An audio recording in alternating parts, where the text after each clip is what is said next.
Hi guys, Mallika Dilkash cutting putting. இன்றைக்கி எங்கள் வீட்டில் வந்து எனக்கு எப்போ பார்த்தாலும் இந்த பசங்களுக்கு, வீட்டுக்காரங்களுக்கு, அவங்களுக்கு இவங்களுக்கு பிடிச்சது செய்கிறோம். அதனால் நம்மளுக்கு பிடிச்சது எப்போவாவது செஞ்சு சாப்பிட்டா கொஞ்சம் மனசு திருப்தியாக இருக்கும். அதனால தான் ஆசைப்பட்டு இன்றைக்கி எனக்கு இந்த கீரை கூட கவுச்சு போட்டு செய்வாங்கள்ல, அது ரொம்ப நல்லாயிருக்கும். எனக்கு அது ரொம்ப பிடிக்கும் அந்த ஃப்ளேவரை. நம்ம கீரையும் சாப்பிட்ட மாதிரி இருக்கும், கவுச்சும் சாப்பிட்ட மாதிரி இருக்கும். அதனால் வந்து தான் இன்றைக்கி எனக்கு பிடிச்ச குழம்பா செஞ்சுக்கினேன். எறாவும் கீரை, அரைக்கீரையும் எறாவும் அது போட்டு செஞ்சுருக்கேன். அரைக்கீரையை நல்லா பொடிசாக அறுத்து ஒரு பக்கம் வச்சுக்கினேன். அதே மாதிரி வந்து தேங்காய் இருக்குது இல்லையா, தேங்காய் கொத்தமல்லியும் போட்டு அதுவும் அரைச்சி ஒரு பக்கம் வச்சுக்கினேன். நம்ம தேவையான அளவுக்கு கொஞ்சமாக தான் போட்டுக்கணும். அது இந்த பக்கம் வந்து என்ன பண்ணேன், நான் ஏற்கனவே வந்து பருப்பை கடைஞ்சி வச்சுருக்கேன் கைஸ். இப்போ அதை தாளிச்சிக்கின்னு இருக்கிறேன். சாப்பாடு ஏற்கனவே உடைச்சிட்டேன்.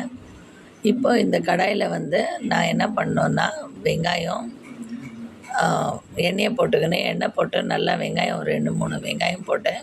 ஏன்னா குழம்பு 2 டைமுக்கு கொஞ்சம் ஆண்டு வரணும் அப்படின்ட்டு அது போட்டுக்கினேன். போட்டுக்கினேன் வெங்காயத்தை நல்லா வதக்கி விட்டுட்டு அதிலே தக்காளி போட்டுக்கினேன். தக்காளியும் வெங்காயம் நல்லா நசுங்கி கலர் மாறணும். அதிலே இஞ்சி பூண்டு போட்டுக்கினேன். இஞ்சி பூண்டு போட்டுக்கின உடனே கீரையும் போட்டுக்கினேன். கீரை போட்டு தேவையான அளவுக்கு உப்பு போட்டேன் கைஸ்.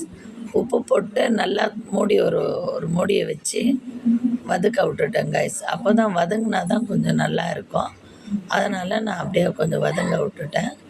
எறாவும் போட்டேன். அதுக்கப்புறமா அதுலேயும் உப்பு போட்டு வதக்க விட்டு மறுபடியும் எறாவும் போட்டேன்.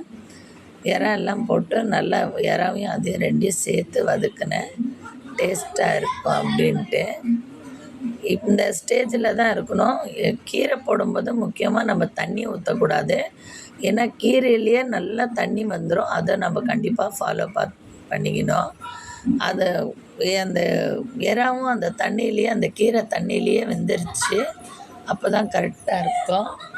மஞ்சத்தூள், மிளகாத்தூள், கலந்த மிளகாத்தூள், தனியாத்தூள் இது போட்டு நல்லா பரட்டிக்கினேன். அதுக்கப்புறம் என்ன பண்ணேன்னா, அதுலேயே வந்து நம்ம தேங்காய் அரைச்சி வச்சுருந்தோம் இல்லையா, அதையும் ஊற்றிக்கினேன் கைஸ்.